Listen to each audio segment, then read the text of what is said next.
네, 여러분 지금 91 마이 FM 91.3MHz 서대문 공동체도의 서대문 역사기행을 듣고 보고 계십니다. 드디어 두 번째 시간이 12.12 군사반란과 연희동 기억의 방식들 서울의 봄 특집입니다. 영화. 네. 지난 시간에 우리가 흥행의 일조가 되려나요? 그러게요. 지금 네. 뭐 안 그래도 흥행하고 있으니까. 그러니까. 예. 그 지난 시간에는 우리가 이제 그 연희동에 있는 한 그 유정 네. 예 이제 이렇게 이 주요한 사람들을 이렇게 유인해 놓고. 네. 이제 정승화랄지 이렇게 체포하고 이제 최규하 만나고 뭐 이랬었던 이야기들까지 했었죠. 네, 네.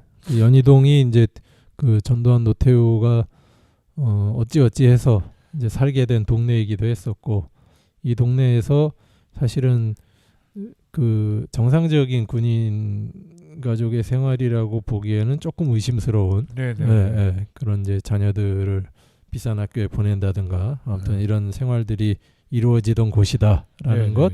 그리고 또 12.12 군사반란의 주요한 무대로서 좀 전에 말씀하셨던 것처럼 자기에게 일종의 저항이 될 수 있고 자기를 방해할 수 있는 다른 주요 지휘관들을 이쪽에 유인해 놓고 그렇게 하던 이제 곳으로도 쓰였다. 이제 그 말씀을 드렸고, 그렇죠.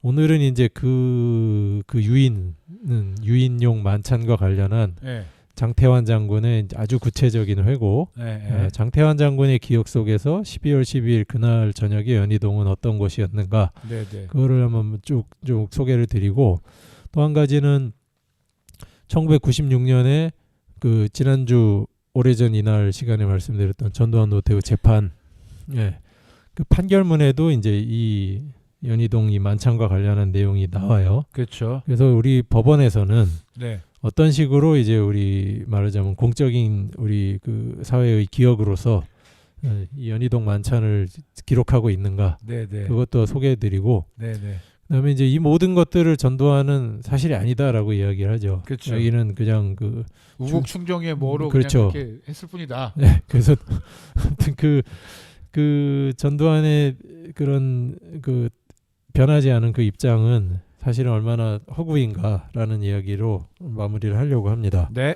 예. 장태환 장군이 사실은 그 당시 이제 보안사에 끌려가서 몇 달간 감금 상태로 조사를 받으면서 나름 이제 몰래 이렇게 좀 기록을 해놓고 이런 게 있었다고 그래요. 그래서 본인 회고록에도 이 내용을 상세하게 실었고, 2006년인가 그 시사저널에도 이걸 장문에 이제 그 기고를 했습니다. 그래서 그 내용들을 중심으로 이제 소개를 드리려고 하고, 지난 시간에 왜 그 수경사령관 취임한 지 얼마 안 돼서 그 전두환 보안사령관 비서실장 이 봉투 들고 와가지고 김장에 보태 쓰시라고 100만 원 줬다는. 근데 그 100만 원이 굉장히 거금이었다고 그랬잖아요. 그때 이제 그 전달하러 왔던 이제 허화평, 전두환의 그 당시 이제 보안사령관 비서실장인 허화평이 그 언제 한번 그 저희 사령관님이 장사령관님 그 취임 환영 파티를 열려고 하니까 가능한 그 일시를 좀 알아오라고 했다. 그러니까 이제 장 장군이 내가 이거 부대 파악이 끝나면 내가 마련해야 될 자리인데 그래갖고 내가 연락하겠다고 그래라. 돌려보냈다는 거예요. 근데 며칠 후에 또 그게 12월 8일입니다. 수경사의 또 헌병단장, 그 조홍대령이라고 그 당시에 이 사람이 또 와가지고는, 그러니까 그 요게 수경사 헌병단이 묘한 자리예요. 그러니까 수경사령관의 휘하이면서 동시에 아까 말씀드린 대로 청와대 경호실과 또 관련이 되어 있어가지고, 그렇죠. 사실은 그 당시 이제 경호실장 날아가고 중앙정보부장 이제 대통령 살해범이 되고 이러면서 그 모든 기관을 전두환이 다 접수한 거잖아요. 그러네요. 그러니까 전두환의 또 이 밀접한 또 이게 있는 거죠. 그 헌병단장이 와가지고는 전사령관실에 다녀왔는데, 전사령관님이 12월 12일 저녁 6시 반 그 사령관님하고 특전사령관님하고 헌병감님 모시고 만찬을 하겠다고 한다. 하자고 네. 말씀드려 보라고 했다. 네. 그러니까는 이제 장태환 장군은 이 뭐 이렇게 자꾸 선을 넘나 싶었던 것이고 소장이었고 장태환 장군도 그 당시 소장이더라고요. 아 그래요? 예, 예, 아. 예. 지금은 그 보직들이 다 별 3개짜리 그쵸, 보직들인데 근데 장태환 장군이 더 선배거든요. 그치. 예. 그러니까는 이게 지가 뭔데 자꾸 이렇게 뭘 그러나 네. 이랬겠지. 그런데다가 또 자기 휘하에 있는 헌병단장을 사실 시켜가지고 그 말을 전하니까 그러니까. 그것도 사실 웃기잖아요. 그래갖고 장태환 장군은 그 헌병단장 그 사람 저 친구가 괜히 그 유력한 장군들 모시고 자기 진급 청탁을 하려고 그러는 거 아닌가 막 이런 생각까지 해가지고 너 그런 거 아니지 경고하고 내가 생각하는 그 군의 삼거지약이 뭐뭐뭐다. 전임자 욕하는 놈, 부지휘관을 잘못 모시는 놈, 그러니까 제일 위에 지휘관만 잘 모시고 부지휘관은 홀대하는 놈, 그다음에 직속 부하로부터 음식이나 술 대접받는 놈. 내가 생각하는 군인의 삼거지약이 이거고 너 쓸데없는 짓 하지 말고 그리고 너는 그날 절대 나오지 말아라. 네. 그러니까 되게 엄격한 군인이긴 그러니까요. 했어요. 장장군이 네. 보니까. 예. 그게 이제 당일이 됩니다. 12월 12일 18시에 전속 부관이 안내해서 출발합니다. 연희동이라고 왔더니 연희동이라고 한 거예요. 음식점 골목으로 가는 게 아니고 주택가로 들어가더라는 거예요. 그래서 장소가 혹시 전장군 집인가 싶어가지고 부관한테 전장군 집으로 가는 거면 사과라도 한 개 짝을 사가지고 가야 되지 않냐. 그랬더니 그 댁으로 가는 건 아니더라. 그리고 이제 주택가 안쪽에 있는 그 요정이라고 하더라. 이러면서 이제 거기 딱 6시 반에 도착했는데 표현으로 그러시네요. 널찍한 잔디 정원에 화초가 잘 가꾸어진 2층 석조 저택이었다. 근데 이때 이제 놀랐다는 거죠. 이런 데서 술을 먹는가. 네, 지난 시간 말미에 말씀드린 것처럼 40대 마담이라고 그러면서 마중을 나오는데 정말 이런 그러니까 간판도 없는 식당인 거잖아요. 그렇죠. 그러니까 이런데 이 하나의 장교라들이 거리낌 없이 출입을 하는가 싶어가지고 이게 정말 고약한 놈들이다 이런 생각을 하고 있는데 정병주 특전사령관 김진기 헌병감이 미리 와 있었고 그 다음에 보안사령부의 참모장이 와 있고 이제 사령관이 마련한 자리인데 참모장이 와 있고 그 참모장이라는 사람이 전 장군께서 갑자기 대통령에게 호출을 받아 가셨습니다. 늦어도 8시까지는 돌아올 테니 먼저 주연을 시작하시라고 하셨습니다. 그러니까 이제 장태환 장군이 이건 뭐 마련한 사람도 없고 그러니까 이제 12월 12일이라 뭐 춥긴 했을 텐데 여기 뭐 정원에 잘 가꾸어져 있으니까 화초 구경이나 하면서 그냥 칵테일이나 한 잔씩 하다 전 장군이 오면 그냥 시작을 하자. 이랬는데 이제 정병주 장군은 이제 추웠는지 뭐 늦게 오는 놈 기다릴 필요 있냐. 어차피 다 자기 후배들이잖아요. 전두환 장군이. 그러니까 우리가 그놈 기다릴 필요 있냐 이러면서 방으로 들어가서 이제 들어갔는데 거기에 그 아까 그 며칠 전에 일시 들고 왔던 조홍 헌병단장이 거기 있더라는 거예요. 자기가 오지 말라고 그랬는데 그래가지고 노발대발했다는 거예요. 거기서 주변에서 민망할 정도로. 그랬더니 근데 그날이 그 또 그 진급 발표일이었대요.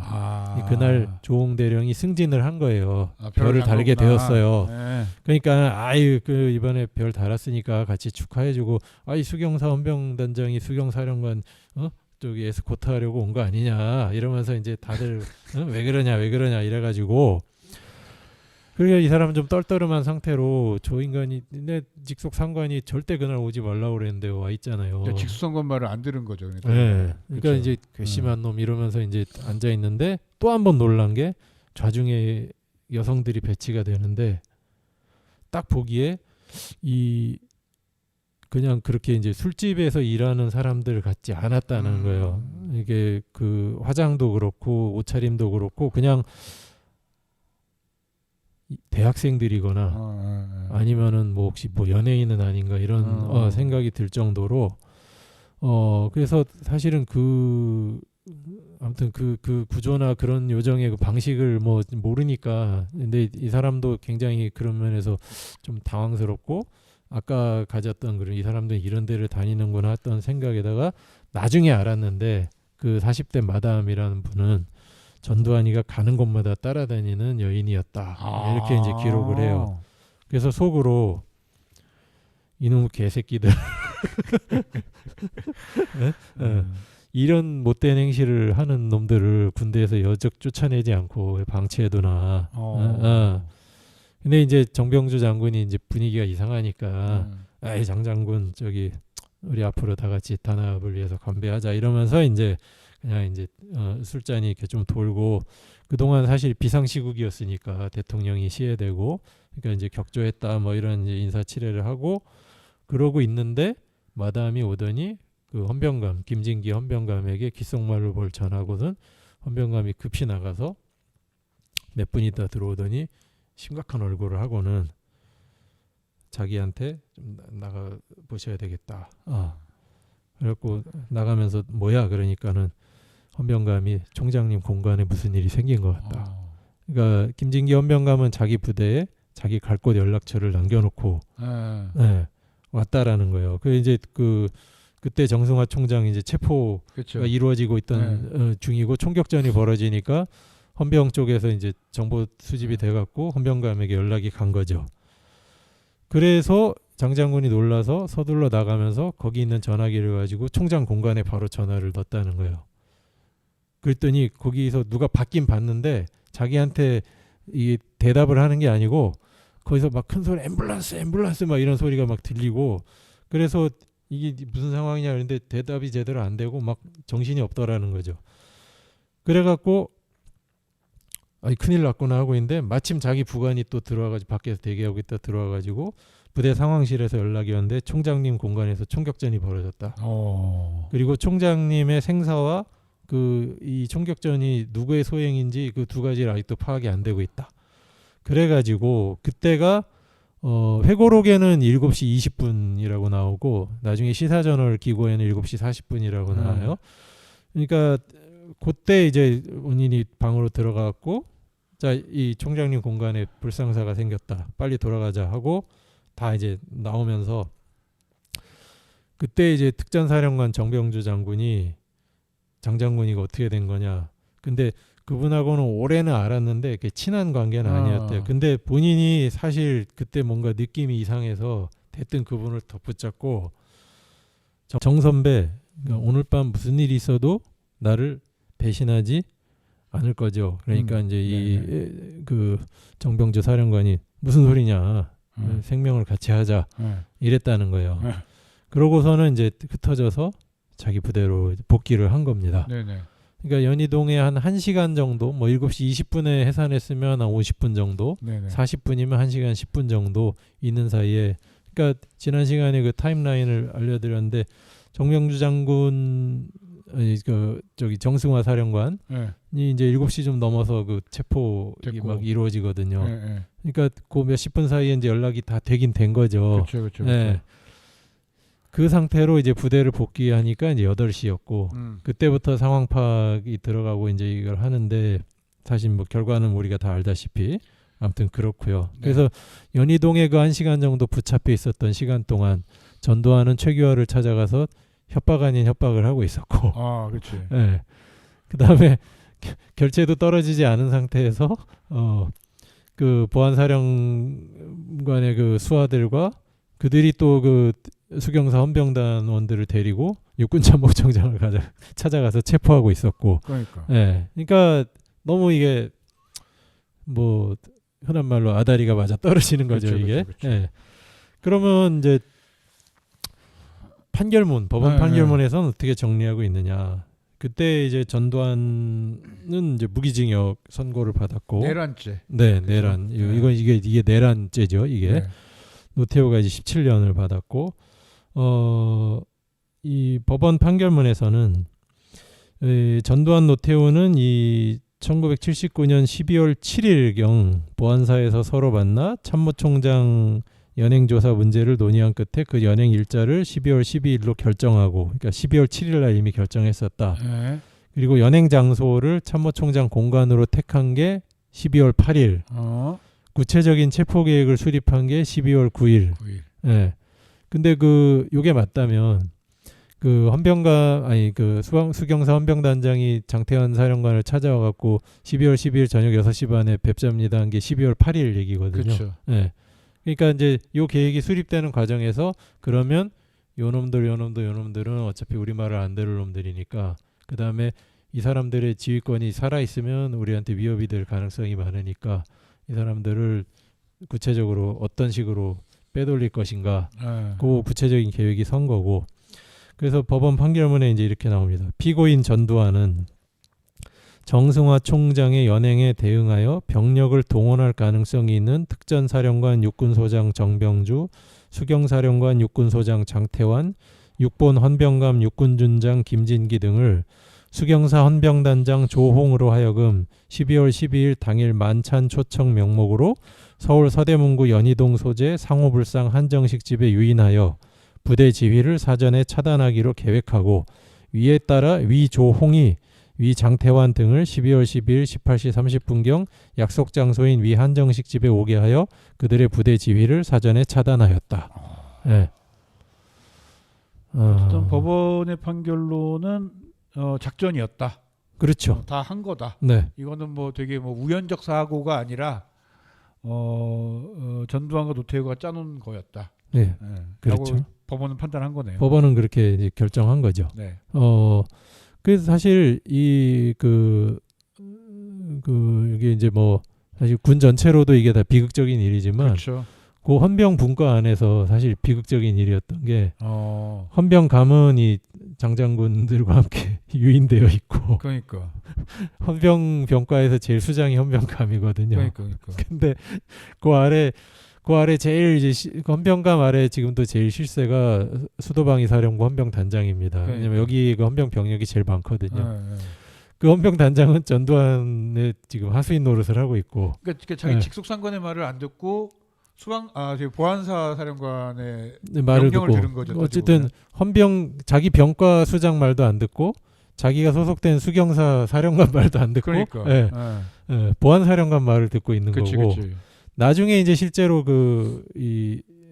뭐 특전사들이 막 서울로 진입하고 이럴 때 결국 그 한강다리들을 통과하잖아요. 그렇죠. 그 검문소들을 다 헌병들이 지고 있는데, 그러니까 사실은 그 어떻게 보면 같은 저기들끼리 막 서로 죽고 죽이고 하는 일이 국방부나 육군본부 얘네들이 뭐 다른 사람들 체포하러 들어갈 때도 거기를 지키고 하는 사람들이 다 헌병들이거든요. 그쵸.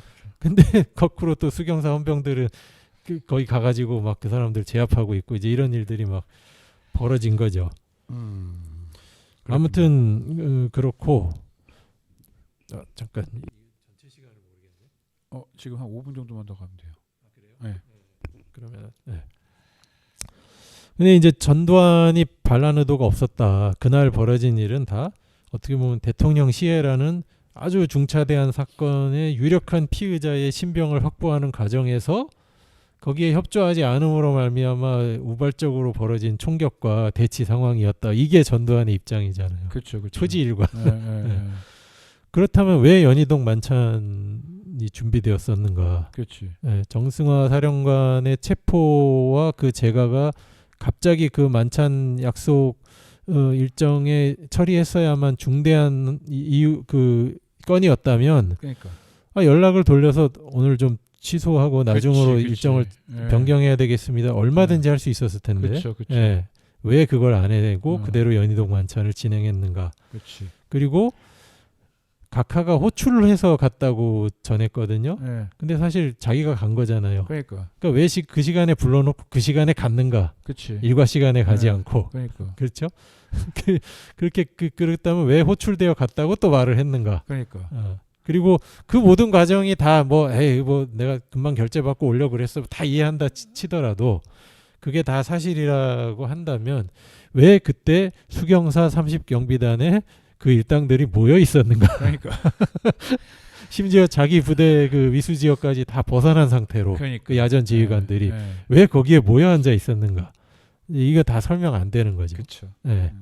어쨌든 뭐 그런 걸 다 봤기 때문에 법원에서도 아다리 생각보다 대한민국 법원이 이런 거 볼 때 그렇게 뭐 허술하게 보지는 않아요. 다 아다리 맞춰보고 아유 잘못했네라고 이제 인정을 한 겁니다. 이거. 그러니까 이 법원 판결문 보면 굉장히 명료하게 사건이 이게 이런 의도로 이렇게 계획된 일들이구나라는 걸 딱 알 수 있게 아주 직관적으로 알 수 있게 명료하게 잘 써놨어요. 네, 그 당시 그 판결문 이 대목들을 아까 읽어드린 대목을 보면 그리고 뭐 이 사람이 뭐 이게 되게 우연적 사고라고 해가지고 오케이 그것까지 또 인정한다고 쳐도 그 뒤에 있었던 뭐 광주며 자기가 대통령이 되기까지의 과정이며 이런 걸 놓고 볼 때 그것도 다 우발적인. 그 정말 우국충정으로 군인으로서의 어떤 역할만 했다고 하면 사실 자기가 대통령이 되면 안 되는 거죠 사실. 그 인간 이양을 했어야 되는 거죠. 이순자 회고록을 보면 이 12월 10일 거사가 일어나기 전날 밤 네. 전두환이 그러니까 그 전 며칠 전부터 되게 막 잠을 이루지 못하고 뭐 집에도 못 들어오고 막 그 전날 밤 자식들을 모아놓고 아버지가 지금 중대한 국가 원수를 시해한 중대한 범인을 지금 이제 잡아야 되는 지금 중차대한 상황에 있다. 근데 지금 이 사람을 그 대통령 서거 이후에 내각에서 이 사람을 지금 계엄사령관으로까지 임명해놔서 이건 아버지가 다칠지도 모르는 일이다. 그럼에도 불구하고 아버지는 이거를 해야 되겠는데 너희들 생각은 어떠냐?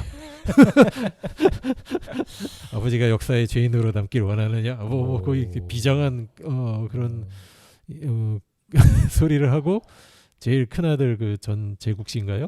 예. 그 사람이 아버지 그 늘 원칙대로 아버지답게 하실 줄 믿습니다. 거의 막 이런 모드로 서로 그 자식들과 전두환 사이에 대화가 오고 갔다는 내용이 매우 구체적으로 기재되어 있는데 그 멘트들을 어떻게 다 기억을 해서 썼는지도 모르겠어요. 이걸 또 우연적 사고라고 말할 것도 없잖아요. 그러니까 이미 결정했다는 거 아니야. 지금 나 할 거 잡을 드릴 거라고 네. 했는데 뭘 또 우연적 사고라고 얘기를 해. 그렇죠. 그런 네. 거지. 뭐. 네. 그렇습니다. 작전을 짠 거죠. 네. 알겠습니다. 서울 앨범이 뭐 흥행이 지금 뭐 잘 되고 있는 관계로 이제 그거에 맞춰가지고 좀 연희동에서는 어떤 사건이 있었는지 얘기를 좀 해봤는데 되게 주요한 사건이 있었네요. 그리고 연희동에 그런 유령 같은 그런 술집이 있었 거라고 상상도 못 하고 있었는데 네. 그런 일이 있었군요. 네. 예. 어쨌든 연희동 참 역사가 많은 동네입니다. 네. 오늘은 여기까지 한번 하고요. 네. 다음 시간에는 뭐 좀 더 고민하다가 또 하도록 하겠고 마지막 곡은 우리가 이제 같은 시기에 되게 비슷하게 했던 노래 몇 가지 이렇게 고르잖아요. 네. 그중에 되게 이제 조금 아까운 노래들을 이게 막 끝날 때 틀기도 하는데 네, 오늘의 노래는 날짜가 겹쳐서 못 틀어드린 노래. 조지 마이클의 Face입니다. 이게 웸을 해체하고 그렇죠. 여기야말로 약간 발전적 해체를 하고 독립해서 첫 번째 앨범이었던 걸로 기억하는데 아닌가? 하여간 이거 엄청난 맞습니다. 대단한 앨범. 이 앨범 안에서 한 3곡인가 4곡이 1위를 그쵸. 했고 이게 또 공교롭게 1987년 1위를 했던 날이 12월 12일이에요.